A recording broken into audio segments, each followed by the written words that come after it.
bate-papo mesmo. Entendeu? Pode começar.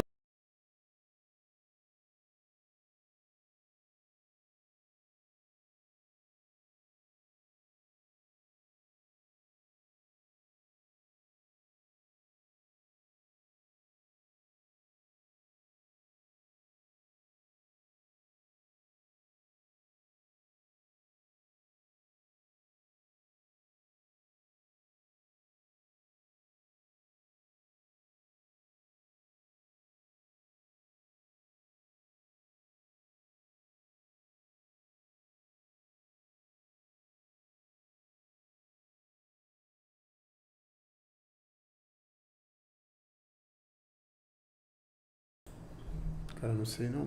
Na verdade, não tenho acompanhado isso não.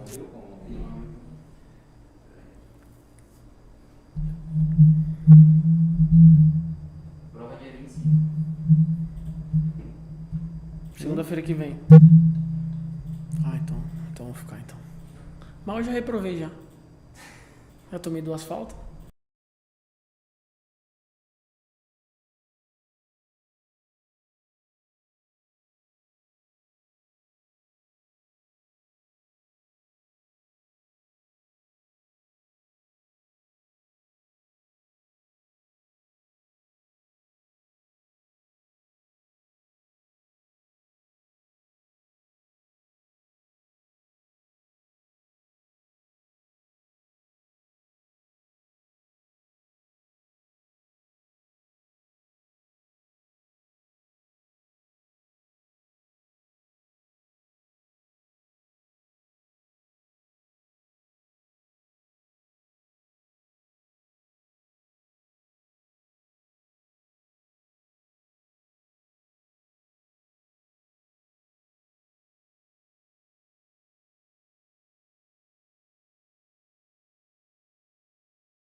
E aí, galera, estão me escutando agora?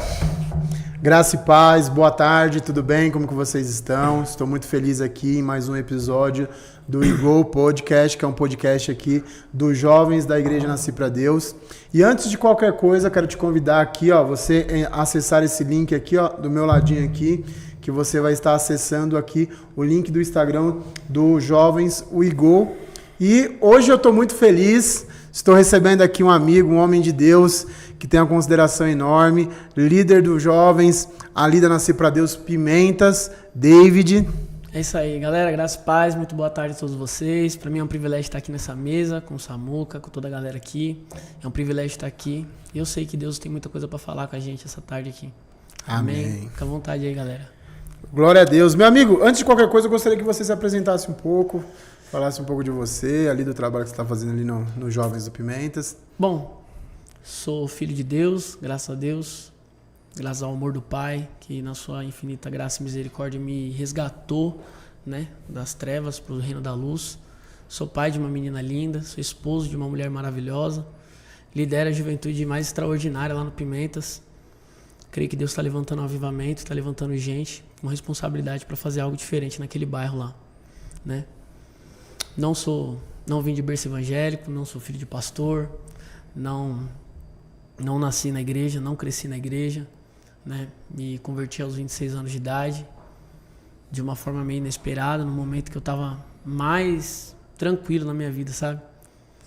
Tava trabalhando com o que eu queria, vivendo o que eu queria, do lado da Luane, embora a gente tivesse tido um namoro muito conturbado por conta dos vícios, do álcool e tal.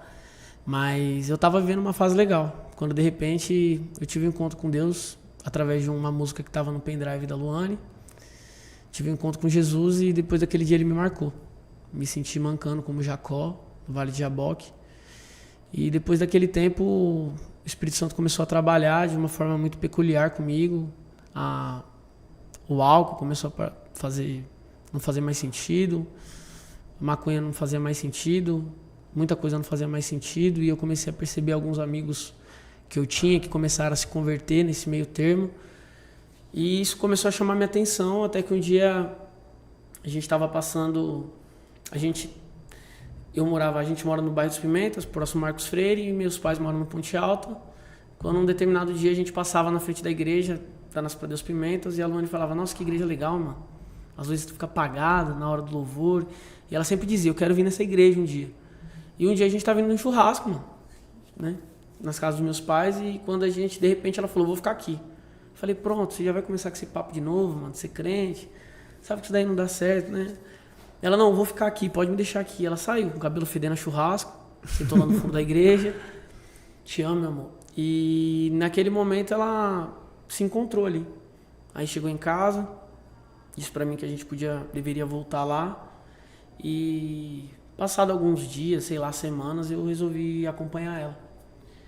E aí eu lembro que nesse dia o pastor Ivan estava na porta da igreja. Eu nem pensei que ele era pastor, porque ele era muito novo. Cumprimentei o pastor Ivan, cumprimentei mais uma pessoa, e não era o pastor Ivan que estava pregando, e um cara pregou, e foi a primeira vez que eu percebi que eu prestei atenção na palavra de Deus, sabe? Eu cresci num lar católico não, lar ecumênico, né? Minha mãe nos levava para missa, nos obrigava a ir para missa no domingo, mas ela levava a gente para dar uma benzida e... Entendeu? Se é que você me entende, né? É muito popular isso aqui, né? Jogava uns tarô e tal. Ela ia em todos pra garantir, né? Ela sempre teve um anseio pela espiritualidade e tal. Quando a gente era criança, fazia bolo Eu era gêmeo, minha irmã gêmea faleceu. Pra aqueles dois gêmeos lá, Cosme e Damião, né? Ela fazia bolo pra mim, ela não tinha noção. E quando eu tinha 17 anos, ela teve um AVC. E aí nesse AVC ela se converteu após isso, e aí a gente parou de ir na igreja católica e começou a ir na igreja evangélica. Mas a gente só parou de frequentar o mesmo tipo de ambiente. Ninguém converteu, só minha mãe. E aí a gente já ia na Mundial, com a minha mãe, não devia falar o nome da igreja, né? Mas enfim. A gente ia na igreja. Só que assim, eu frequentava a igreja com a minha mãe pra falar pra ela assim, mãe, eu fui com a senhora. Aí eu saía na sexta, saía no sábado, no domingo eu ia com ela de ressaca. Ia com a Luane, quando a Luane foi morar junto, a gente ia no domingo, de manhã, eu saía, enquanto a Luane subia, eu ficava na garagem fumando maconha com os moleques. E até então, nada tinha acontecido, até o momento que eu tive essa experiência no carro e depois eu entrei na Nasci. Quando eu entrei naquelas portas lá, eu senti algo diferente. E aí a gente começou a frequentar, porque o pastor Ivan, né, um abraço, meu pastor, é muito bom de palavra e ele é muito bom de aplicação, então... Eu realmente saía de lá e entendendo que eu precisava consertar algo na minha vida. A aplicação era muito prática, muito fácil de entender e compreender para um leigo. Só que nesse período de tempo, a gente tinha o Lar de Paz, né? Conexão de Paz, era Lar de Paz na época. A Luane pegou um papel, preencheu uma ficha do Lar de Paz, e depois, quando os antigos líderes dos jovens entraram em contato com elas, que eles foram escolhidos para estar estabelecendo conexão de paz lá em casa, ele entrou em contato e a Luane me chamou, falou, lembra aquele dia que o pastor estava falando sobre uma visita no lar? Então eu peguei um papel e uma pessoa me ligou e eu fiquei muito feliz porque eu queria saber se você topa. Eu falei, tá bom, mano, não tem problema não, né? Tá falando de Deus lá, não tem problema não. Enfim, os irmãos foram lá em casa, eu falei, é só umas visitas, não vai ter nada.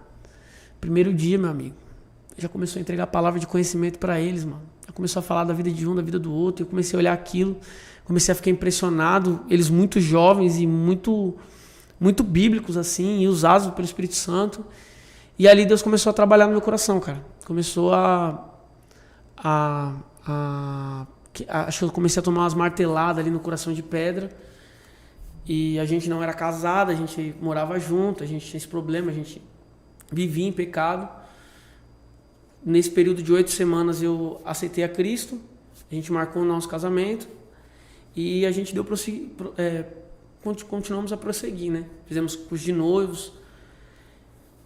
Dado um determinado tempo, a gente se casa e depois que a gente se casa, a gente começa a servir no Igol, que na época era a rede de alta tensão ainda. Entramos pela diaconia, começamos a servir. Deus começou a trabalhar dentro da gente, das nossas questões. E uma coisa que foi extraordinária é que nesse período de tempo eu pedi para a Luane me dar uma Bíblia. Ela foi e me deu uma Bíblia, tá até dentro do meu carro, é a minha Bíblia que eu leio devocionalmente. E eu comecei a ler a Bíblia de Gênesis e Apocalipse, cara. Então, acho que, se eu não me engano, acho que 8 meses naquela época, eu li a Bíblia inteira. Quando a gente foi nos batizar, nós fomos batizados, eu já tinha lido a Bíblia, já tinha lido o Novo Testamento, tinha aprendido a ler, porque eu era um analfabeto funcional, né? Que a escola vai passando para frente e nunca fui um cara interessado pelo estudo. Só que eu lembro de Jeremias, um dia, Jeremias 15, 16, se eu não me engano, ele diz assim: conheci as tuas palavras, eu as devorei, são que me dão alegria e paz. E a palavra de Deus começou a entrar no meu coração, cara. E aí eu parei de ser, eu comecei a viver uma transformação dentro de mim, sabe? E comecei a servir a Deus, cara, sem perspectiva nenhuma de nada. Não imaginava ser líder de jovens, não imaginei coordenar a diaconia dos jovens, eu só queria estar ali.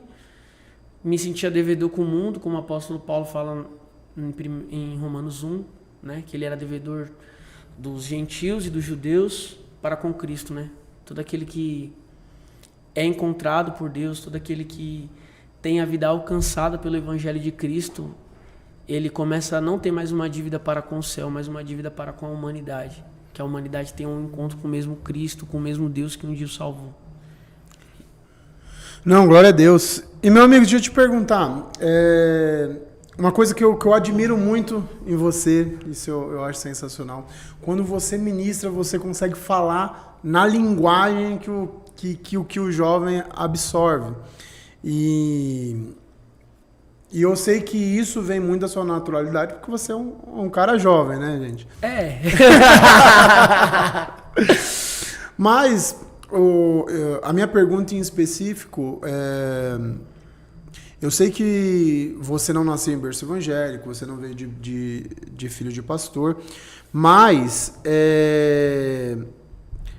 eu sei que Deus ele tem formas diferentes de usar pessoas. E eu admiro muito essa forma que Deus te usa para falar diretamente com os jovens. Quando eu vejo você ministrando, quando eu vejo você pregando, você tem uma conexão muito forte com a juventude em si.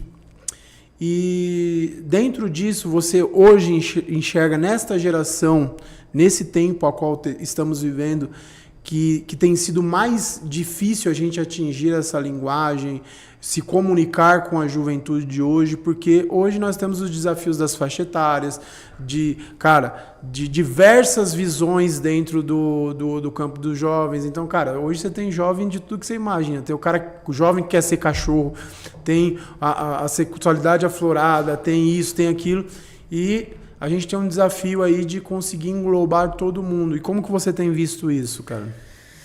Cara, na questão da linguagem, é que eu sou maloqueiro, né, mano? Então, uma hora eu tô falando sério, outra hora eu tô brincando. E eu acho que isso conecta, né? Eu acho que na questão da linguagem é muito mais de você mostrar, às vezes, vulnerabilidade quando você tá falando. Uma vez eu li um livro do Tim Keller, né? O saudoso Tim Keller, que ele falava que você precisava mostrar autoridade, simplicidade e vulnerabilidade. Mas a autoridade se sobressaria. Então, quando você mostra as marcas para alguém, você gera cura nela. Você mostra, a pessoa evidencia de onde você veio. Eu não sei como eu tive a linguagem, entendeu? Eu acho que Deus melhorou muito o meu vocabulário depois que eu comecei a ler livros e tal, e ler na Bíblia. Porque eu falava muita gíria, falava muito palavrão antes da minha conversão. Mas eu de verdade, eu não entendo. Entendeu? Eu não entendo. Eu não consigo, às vezes, muitas das vezes, enxergar essa linguagem dentro de mim. Mas eu sei que eu me conecto.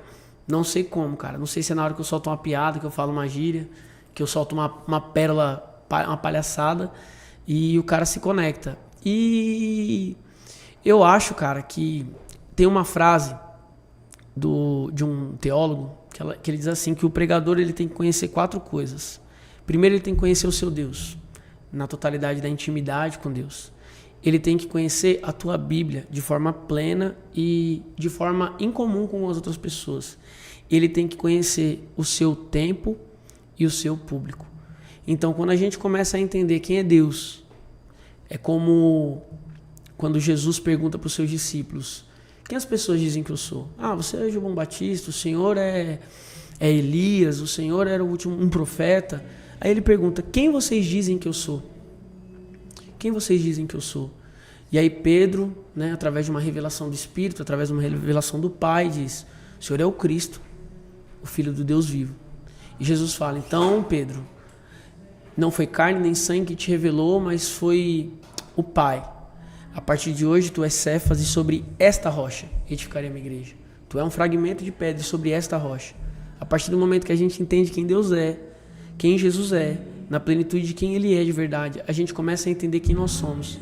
Então, a questão é que quando a gente entende quem Deus é, Ele começa a falar quem nós somos. Quando a gente conhece as Escrituras, a gente começa a aplicar ela na nossa vida, e a partir do momento que ela começa a ser aplicada sobre nós, a gente tem autoridade para aplicar sobre a vida dos outros. Mesmo com os erros que a gente tem. A gente não precisa pagar os nossos erros, as consequências daquilo que a gente passou para levantar uma vestimenta de fariseu. Não, a gente tinha que tirar o véu, como o apóstolo Paulo falou, tira o véu e deixa a luz de Cristo brilhar, para não mostrar que você é aquilo que você não é, e também para não embaraçar a sua identidade. Conhecer o seu tempo, o tempo em que você vive. Tem muita gente que é boa, mas não se atualizou, entendeu? Não fala a linguagem da juventude, e a linguagem vai mudando, a Bíblia é a mesma.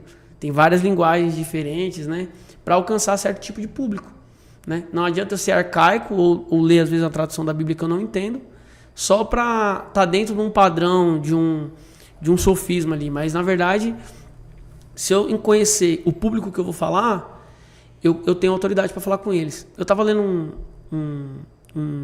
escutando um audiobook esses dias, e ele dizia assim: se você não consegue se descrever, você não consegue comunicar com quem você quer falar. Se você não se conhecer, você não conhece, se você não consegue entregar para quem está te ouvindo aquilo que você deseja falar. Entende?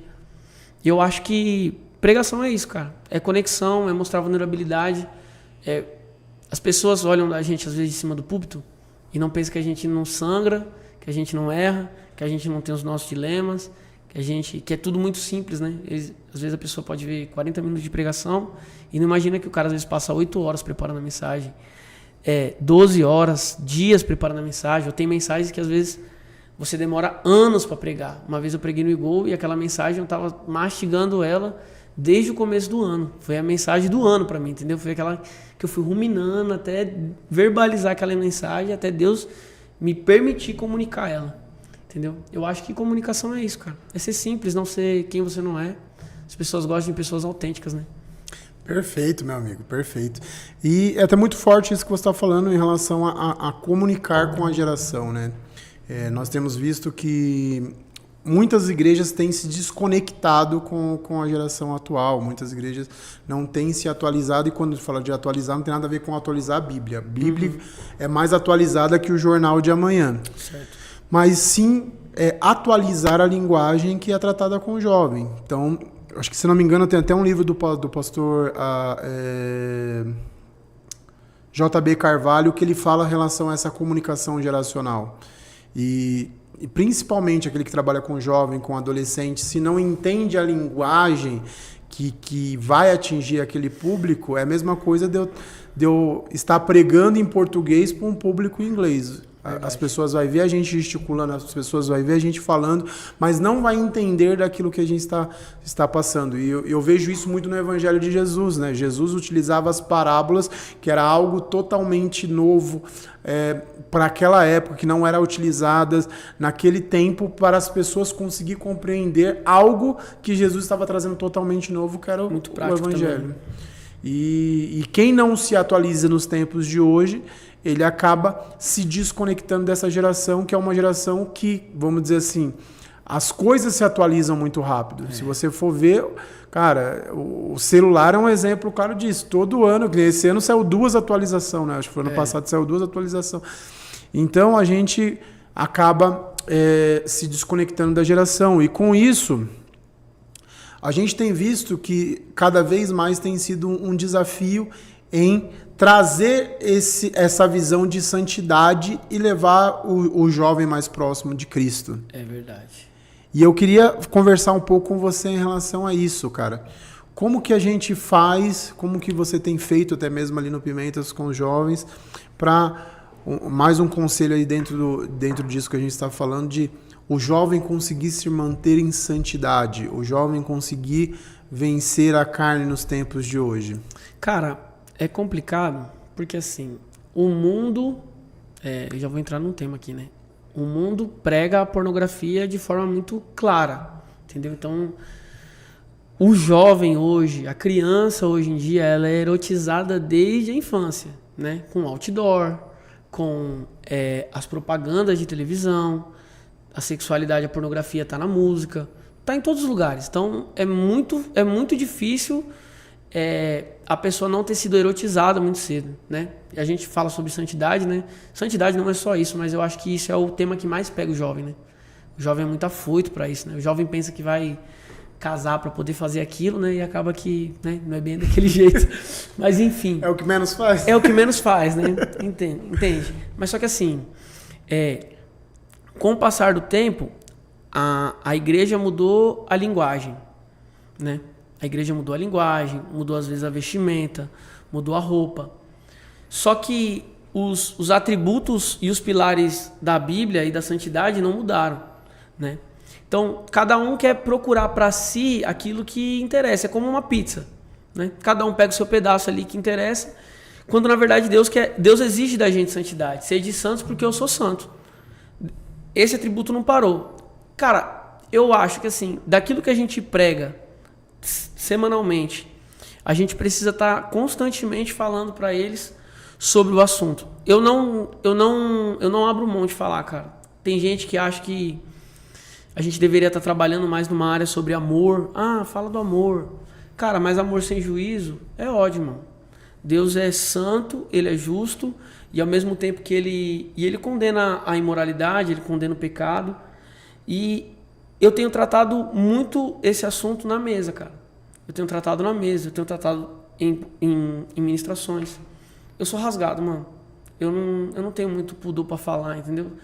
Eu sento com uma pessoa para conversar, eu já logo pergunto, e eu não tenho medo de falar. Eu tô pregando no púlpito, eu falo de testa, entendeu? Eu acho que a gente não precisa ter muito pudor para falar com a juventude numa questão que acontece dentro da casa dele, dentro do celular, né? A gente vive uma geração, infelizmente, eu acredito nessa geração que a gente vive, mas hoje a gente disputa incessantemente com o telefone. A gente olha para o apóstolo Paulo, a Bíblia diz que o sermão dele se prolongou por um pouco, e tinha um menino que estava na janela e estava distraído, chamado Eude, que o menino cai dentro da igreja. Entendeu? E quantos jovens não estão caindo dentro da igreja? Porque estão envolvidos na igreja, estão envolvidos no ministério, estão escutando o que é ministrado do altar, mas estão distraídos, cara. Estão na janela, olhando o que está acontecendo lá fora. Eu tô aqui dentro, mas lá fora tá tão legal, cara. E a janela hoje não tá mais ligado a uma parede ou coisa parecida. A janela tá no celular, cara. Você tá ministrando 40 minutos, você precisa completamente alcançar o coração dele, pedir pro Espírito Santo chegar ao coração daquele jovem, e muitas das vezes eles não têm arrependimento, mas têm remorso. Certa vez eu estava atendendo uma pessoa e ele começou a abrir para mim alguns traumas dele, um problema que ele tinha. E eu falei para ele: até quando você vai ser escravo dessa dor que você sente quando você peca? A decisão precisa ser sua se você quer se manter santo. Entendeu? Se você não consegue governar os seus sentimentos, você vai ser governado pelo pecado, cara. Né? Oramos, conversamos e liberei aquela pessoa, mas entretanto, depois de disciplinar, eu trouxe para perto, cara. Né? O que o jovem precisa entender é que quando a gente confronta o pecado dele, a gente não está confrontando a pessoa que ele é, mas sim o problema que ele tem. Se você ama a pessoa, você quer que ela vá para o céu com você. Não tem como. Não, e em relação a isso que você está trazendo é algo muito forte de muitos jovens nessa geração, nesse tempo, ainda não entenderam a clareza real do evangelho, né? Porque tem, assim como você trouxe do jovem Eutico, assim como você trouxe aqui, tem muitos jovens que têm vivido dentro da igreja, mas ainda não conheceu o verdadeiro Deus da igreja. Conhece a religião, conhece... Verdade. E é aquilo, cara, tem uma frase que é muito dita nos tempos de hoje, mas é uma realidade. Estar dentro de uma garagem não te faz um carro, estar dentro de uma igreja não te faz cristão. E tem muitas pessoas que têm confundido isso até mesmo dentro da igreja.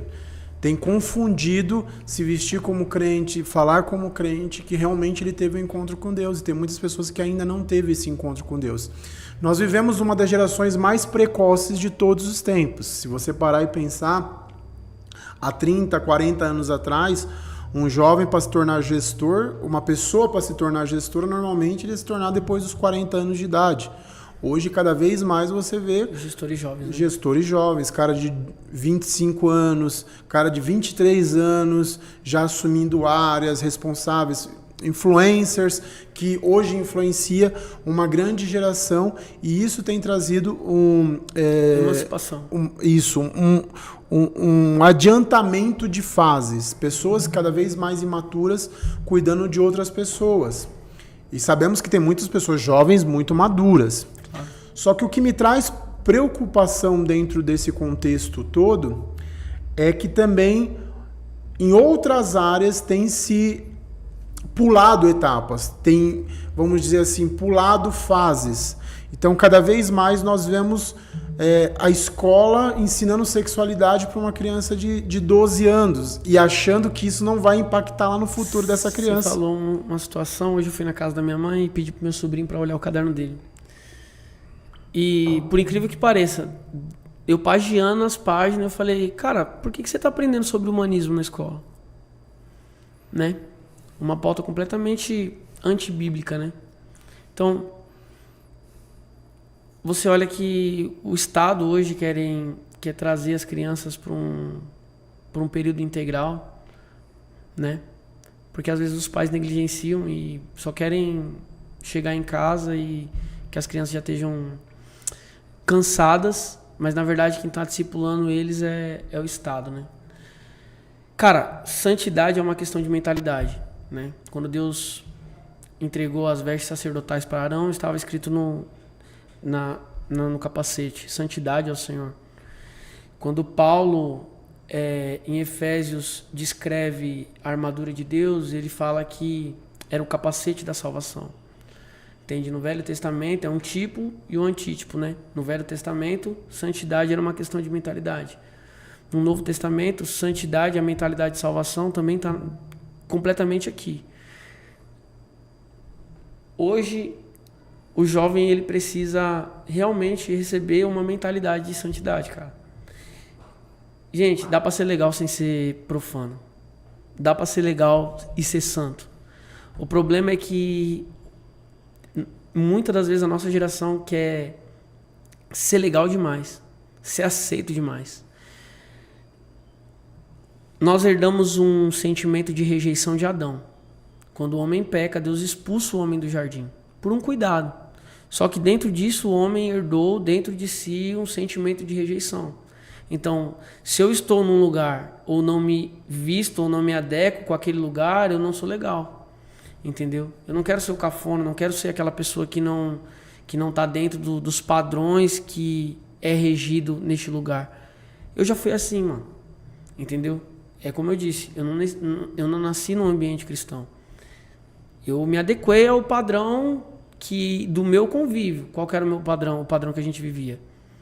A gente estava inserido num lugar onde pessoas que faziam coisas erradas eram idolatradas, e onde a leviandade, a promiscuidade, as drogas, o álcool, a imoralidade estava em alta. Então aí o jovem começa o quê? A se moldar aquele padrão. O influencer ele faz isso, né? Ele de longe ele consegue criar um estereotipo na mente do jovem, do cristão, que muitas das vezes acontece até com a gente. Eu sempre prego a mesma coisa lá no jovem. Gente, influencer digital ele não te influencia, ele te impressiona. Aquela live lá é tudo para ganhar Ibope e ganhar dinheiro.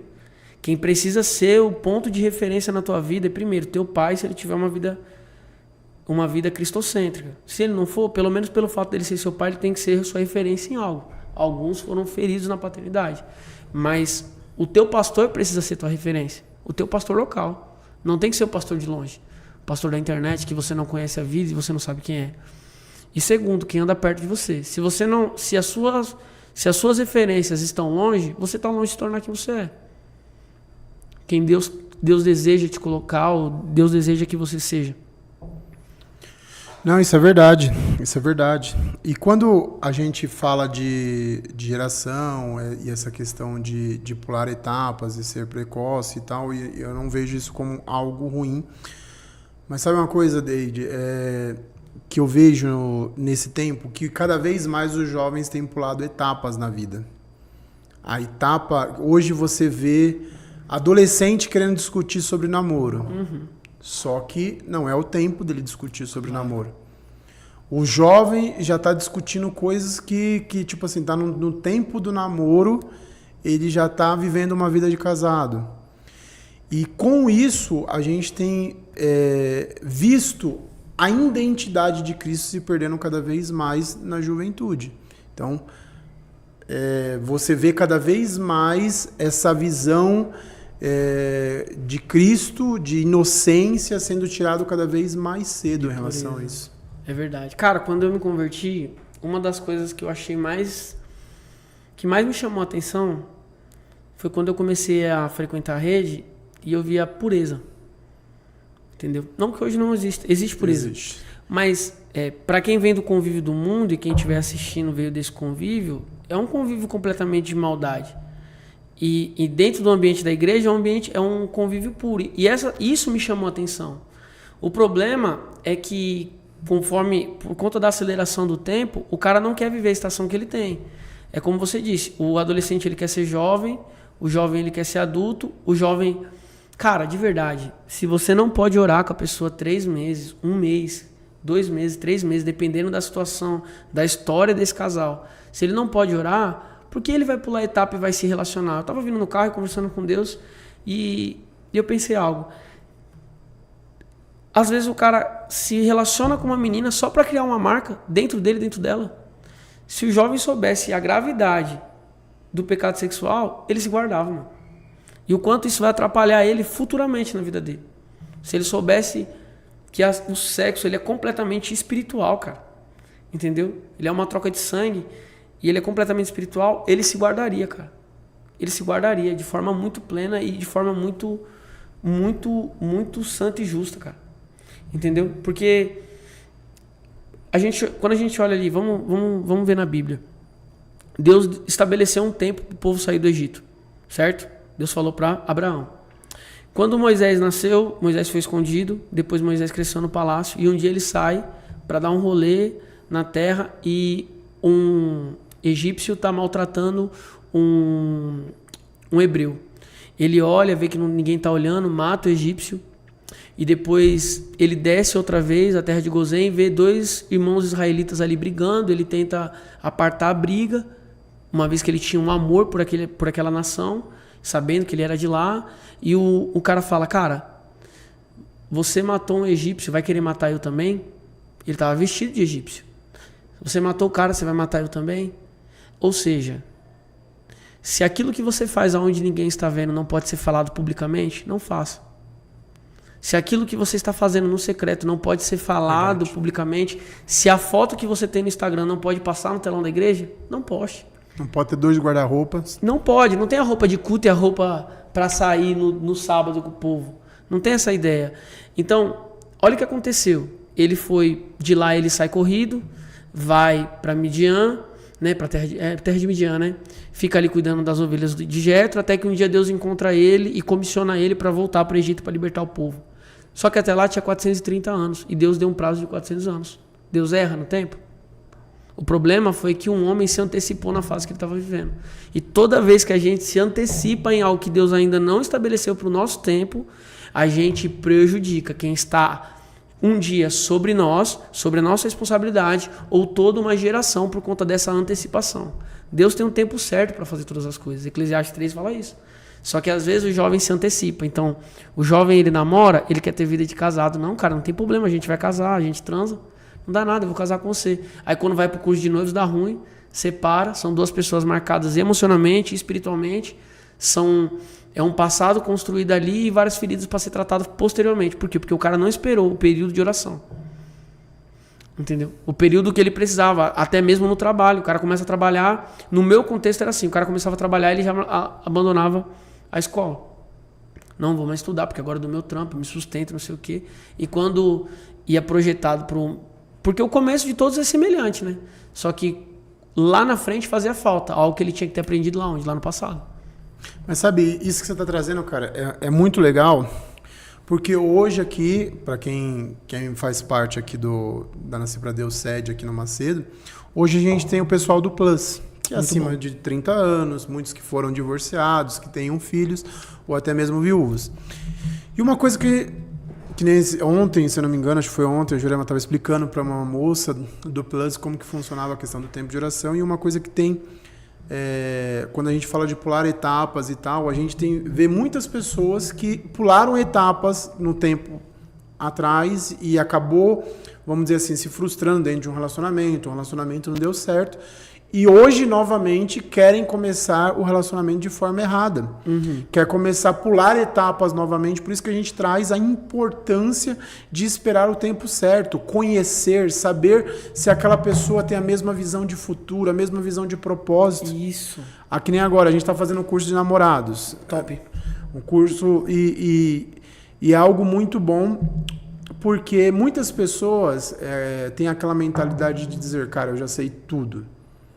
Cara, mas aquele que se diz que sabe tudo, aquele que não tem a mentalidade de sentar para escutar, ele nunca vai estar pronto para ficar de pé e ministrar outras pessoas. E tem muitas pessoas se frustrando. Quantos casais, eu sei que você passa por isso lá no Pimentas, quantos jovens casais a gente não atende porque se machucaram, porque se frustraram, porque não esperaram simplesmente o tempo certo. Não iniciaram o período de oração ali, conheceu a pessoa, orou a Deus e colocou Deus como prioridade, não aguardou 3 meses. Pularam a etapa do sexo ali, que deveria ser no tempo de casamento, e se adiantaram nisso, e voltam frustradas, machucadas para serem tratadas. E quando a gente olha isso dentro da Bíblia, cara, eu enxergo muito Davi.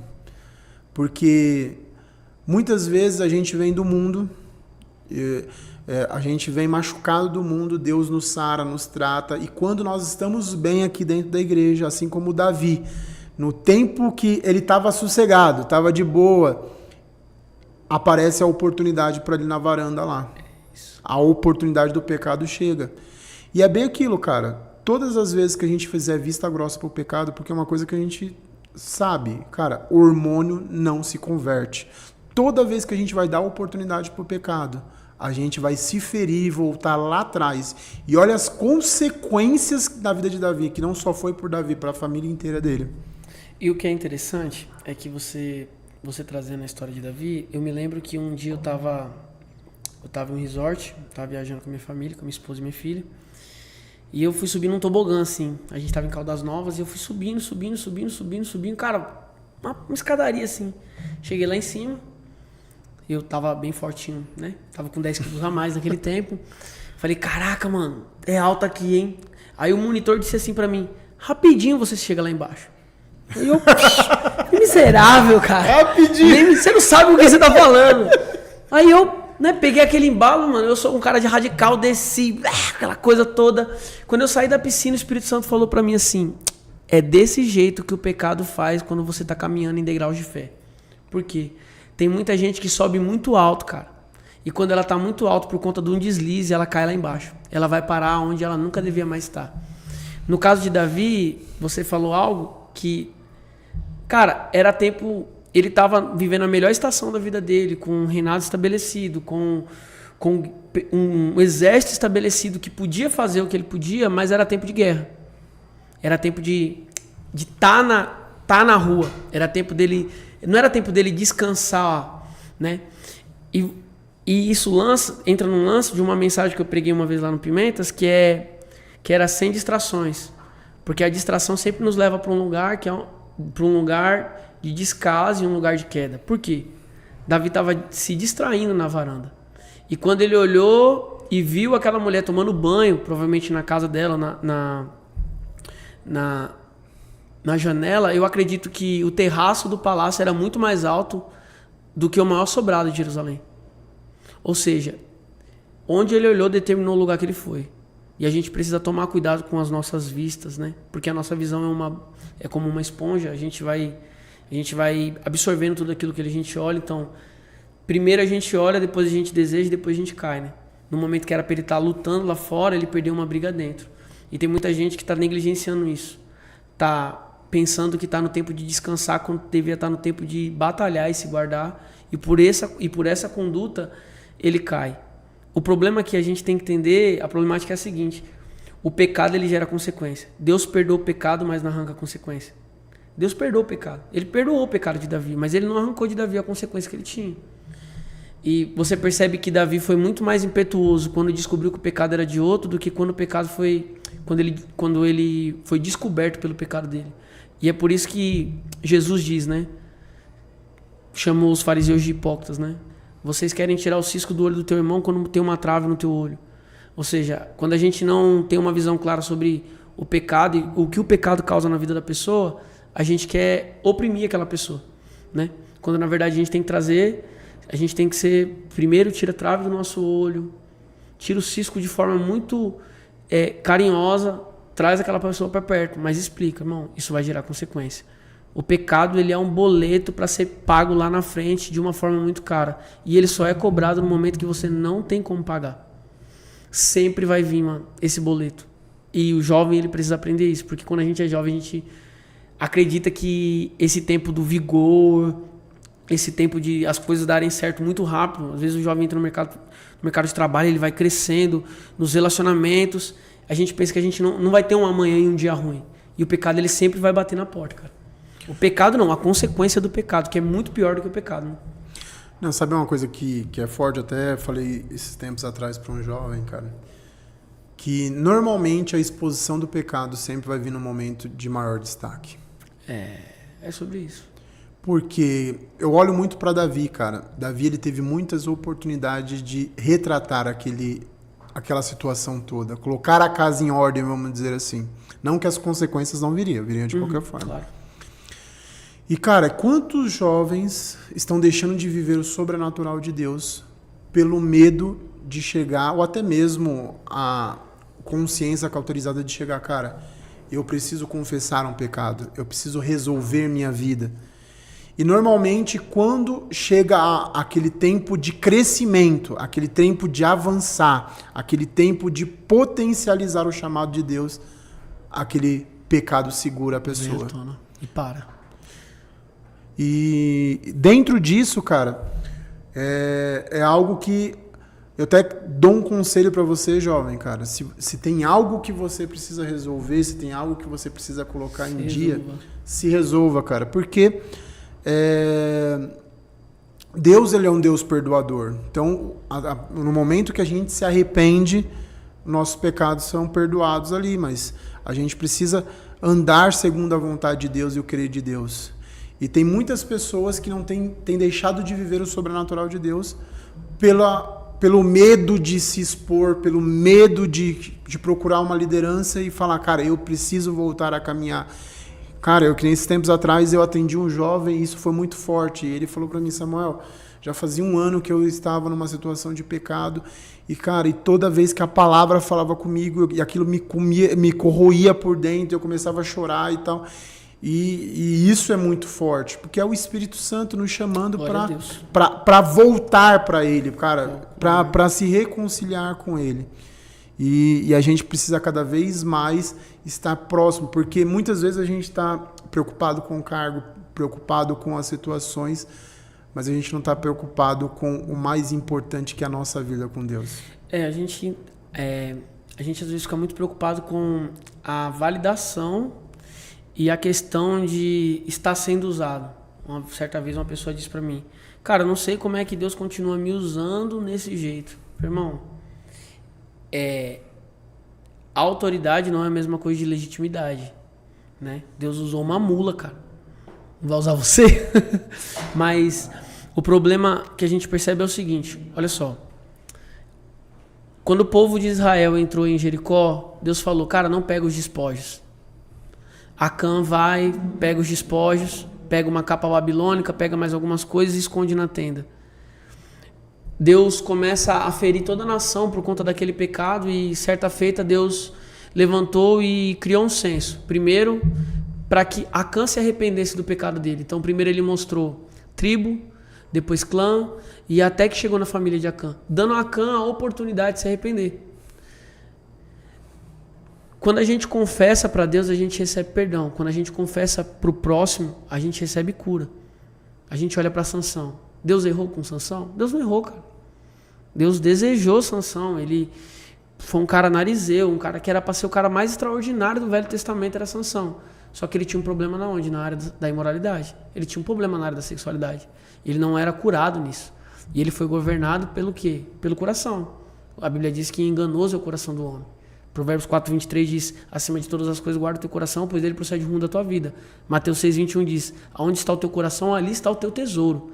Se o meu coração não estiver no céu, eu não vou ter tesouro celestial para entregar para ninguém. Ou seja, primeiro a gente precisa guardar o nosso coração em Cristo para depois entregar ele para alguém. O problema é que o jovem não tem o coração dele firmado em Cristo. E aí, quando chega o primeiro malandro, a menina vai e entrega o coração para ele.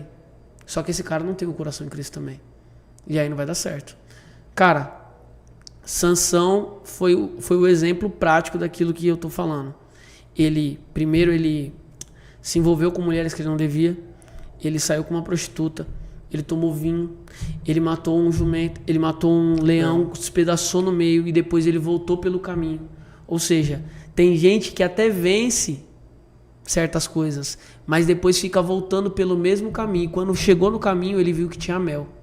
Ou seja, o inimigo sempre vai colocar algo doce naquilo que está morto.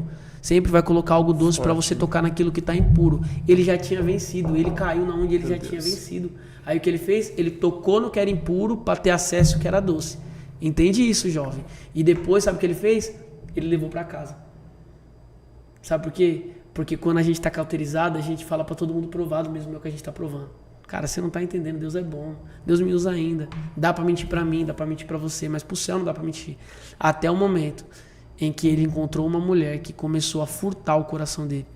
Até que ele começou, e como ele não tinha o coração guardado em Deus, ele era governado pela emoção, pelos sentimentos, pela carnalidade. O que acontece? Ele começou a abrir os seus segredos para quem não devia. Nem todo mundo que dá acesso e recosta a cabeça perto de você, você tem que abrir seu coração para ele. E isso tem um problema de paternidade também. Por quê? Porque tem muito pai que não ensinou, que não tratou tua filha como uma princesa. O primeiro malandro que fala, boa noite, Cinderela, ela se entrega. Muito pai que não ensinou o filho a ser homem e respeitar uma mulher como ela deve, por conta da cauterização da pornografia, ensinou o homem a só procurar aquilo que ele mais quer. O que acontece? Chegado certo momento, ele já tinha caído em todos os princípios. Ele já precisava ter cortado o cabelo e se entregado para o sacerdote. Ela vai e corta o cabelo dele, porque ele entregou o segredo que ele tinha nas mãos da pessoa errada. Ele vai preso. O segundo passo, ficou cego. Por quê? Porque o inimigo ele é astuto. Ele vai de forma muito calma. A astúcia não é pressa. Ele não tem pressa. Ele tá 5.000 anos aí, mano. Nesse rolê, conhece a Bíblia de cor e salteado. Só não crê. Sabe do que a gente mais gosta. No que certamente é o nosso espinho. Mas ele vai trabalhando de forma muito peculiar para no momento certo ele conseguir furtar e tirar aquilo que um dia vai nos expor. O cara que era para ter sido herói virou chacota. Até o momento em que ele se arrepende. E isso que é mais louco. No momento certo do arrependimento dele, começou a crescer cabelo de novo. Qual que é o nosso problema? A gente tem medo da exposição. O diabo ele sempre vai querer nos expor. O diabo ele sempre vai querer nos expor. O pecado ele sempre vai nos levar para um lugar de afastamento de Deus. Deus desceu do mesmo jeito na viração do dia depois de Adão pecar. Só que Adão já não estava mais no mesmo lugar. Aí entra outro lance. Adão se vestiu de roupa, fez roupas de figueira, de folhas de figueira para si, para cobrir aquilo que dentro tinha sido corrompido. Entende? Eles andavam nus e não tinham vergonha, até o momento que ele entendeu que a nudez tinha tomado conta. Uma das primeiras coisas que entrou no mundo junto do pecado foi a pornografia também. O homem olhar para a mulher e ter maldade dela, a mulher olhar para um homem e ter maldade de um ter vergonha do outro. Outra coisa, ele se vestiu com roupas de figueira e depois Deus faz vestes com pele de animal. Deus derramou sangue para cobrir a imoralidade e a nudez do homem. Aquilo já apontava para Cristo, que a gente precisava de vestes de santidade. O sacerdote Josué, no livro de Zacarias, diz que ele estava com a roupa suja e por esse motivo Satanás estava acusando ele não podia prosseguir. Ou seja, o pecado nos para. O pecado nos paralisa. Até que Deus fala, troca as vestes, coloca as vestes novas e ele continua a caminhar. Ou seja, se no meio desse transe a gente não reconhecer que a gente precisa de vestes de justiça, as vestes que Cristo nos deu, a gente não consegue prosseguir. Quando a gente vai para o Novo Testamento, tinha uma figueira. Não era tempo de figo. Jesus olha para ela e fala, cara, tem muita folha. Eu vou lá ver se tem fruto. Ele olhou e não tinha fruto. O que a gente aprende? A figueira é uma árvore que quando ela tem fruto, ela dá muita folha. E segundo, os frutos dela dão como que para dentro. Ou seja, quem vai querer ter acesso ao fruto da figueira precisa procurar dentro dela os frutos. A gente aprende que os frutos do Espírito são frutos que são reverberados dentro. Do que o homem se cobriu? De folha de figueira. Ou seja, quando ele foi olhar, o fruto já era corrompido. Quando Jesus foi olhar o fruto, não tinha. Tem muita gente, Samuca, que é como se estivesse na estação de dar fruto. Mas quando olha para dentro ainda está oco. Não foi limpado, demais. Não foi transformado, não foi regenerado. Irmão, eu já entreguei tudo para Deus. E eu não estou falando isso, meu pastor está aí, ele pode dar um like nisso. Cara, a ponto de eu ter tanto temor de Deus, de eu ter medo de ser exposto, irmão. Cara, se Deus me... Não, misericórdia. Não posso ter um BO. Irmão, já cheguei no gabinete com o pastor e já rasguei minha vida inteira, irmão. Não tem uma vírgula que eu não já contei. Entendeu? Por quê? Porque eu não quero ter um problema de um dia lá na frente, quando eu estiver vivendo, eu não sei, o ápice do meu ministério, o ápice da minha vida como família ou coisa assim, ter um boleto lá de trás que eu não paguei ainda, mano. Entendeu? E o inimigo, ele sempre vai usar isso. Às vezes ele vai esperar você chegar num lugar de exposição para cobrar esse boleto. E ele é caro, mano. E ele é caro. É o caso de Sansão. Ele podia ter vivido uma vida extraordinária. Mas ainda assim, Deus na infinita graça e misericórdia poupou a vida dele. E usou ele ainda como queria. Não significa que ele viveu o que Deus queria que ele vivesse. Entende? É o contrário de Davi. Davi erra, mas quando Davi é exposto, Davi se arrepende.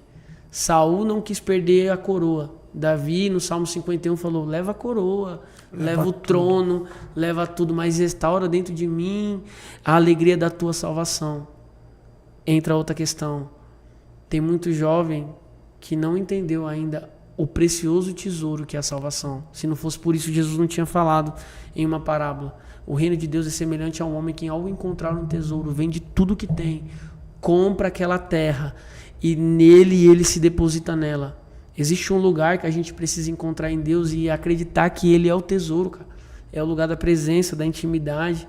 E muitas das vezes a gente negligencia isso por conta do pecado. E não é só sexual, falar mal, denegrir a imagem de alguém, em todos esses aspectos. Amém? Amém. Vou terminar pra você continuar. Não, cara, já anotei aqui a palavra todinha que eu vou ministrar sábado. Mas sabe, isso que você falou aqui, cara, é muito forte mesmo. Eu vi uma ilustração não, foi verdade na vida do rapaz, e eu achei muito interessante, eu até citei esse exemplo ontem no Curso de Namorados, que ele deu o exemplo que quando ele casou, normalmente cada casa tá magrinho ainda, né? É, normal. Pelo que pareça, eu já fui magro. Faz sentido. E ele falou que a aliança dele estava larga. Ele falou que foi nadar na lua de mel e tal, e a aliança dele caiu no fundo do mar. E nisso a mulher dele já ficou pistola. ficou pistola. Daí ele começou a mergulhar e tal, para ver se achava a aliança. Daí alguns mergulhadores desceram com ele e achou a aliança. Quando ele subiu para o barco, a esposa dele já falou de cara: da aliança aqui que você vai perder essa aliança. Aí o que ele fez? Ele falou para ela: não, eu tenho uma aliança aqui que quando eu era solteiro, essa aliança eu coloquei como um sinal do símbolo da aliança que eu tenho com Deus. Eu vou colocar ela no outro dedo, no dedo da minha aliança, e ela vai servir para segurar a minha aliança.